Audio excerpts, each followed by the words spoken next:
Hello, welcome. Today I'm trying something a bit different and narrating this video after the fact. It's mostly because the footage I took that day was pretty long and fairly disorganized. It had been a long day and I'd already repotted several maple seedlings and an apple tree. The first thing I wanted to do is show you a quick preview of a Bloodgood maple that I plan to make a video of very soon. I've had this tree for quite a few years. It's probably about 10 years old. I had picked it up as a sprout growing next to the driveway at my boss's house and grew it in a pot as a deck tree before finally deciding to use it as bonsai material.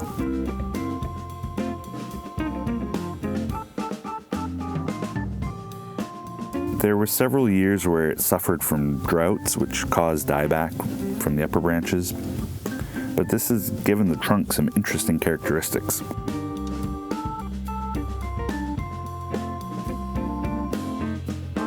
It's quite tall right now, but this year I plan to finally cut it down and see if I can start convincing it to look more like a bonsai.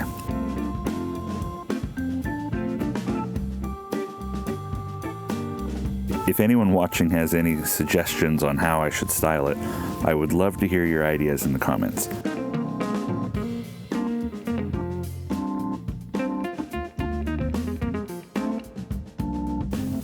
I'm thinking I will cut the straight branch that grew last year right above all these other smaller branches, and I will probably try to work towards a broom style. Let me know what you think.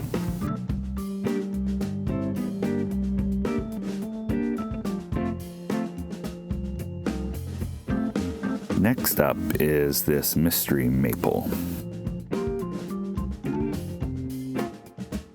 This is some sort of a native maple.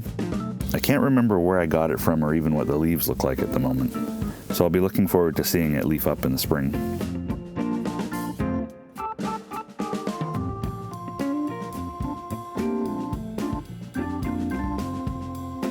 It is possible that it sprouted up on its own, judging by how far off center it is in the pot.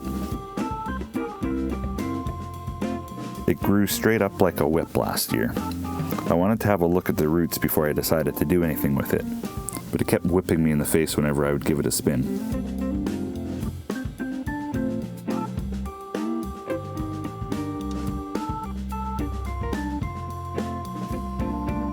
I trimmed off the whips and got back to work on the roots.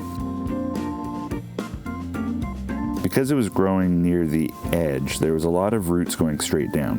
Fortunately, they are still small, so I was able to untangle them with the goal of planting them more horizontally.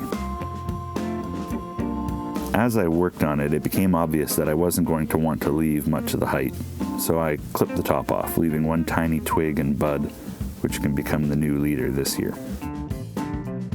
As luck would have it, I had the camera zoomed in so close that you can't see any of that.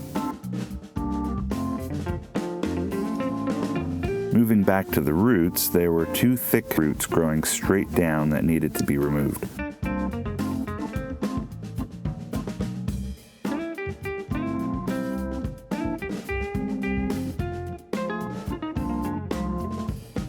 Taking them out not only allows for planting in a more shallow pot, but it will also help stimulate the growth of some of the surface roots and other smaller feeder roots.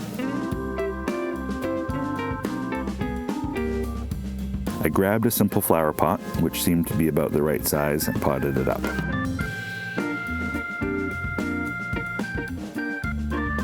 I was careful to lift the roots up that used to go down the edge of the pot onto a more horizontal position.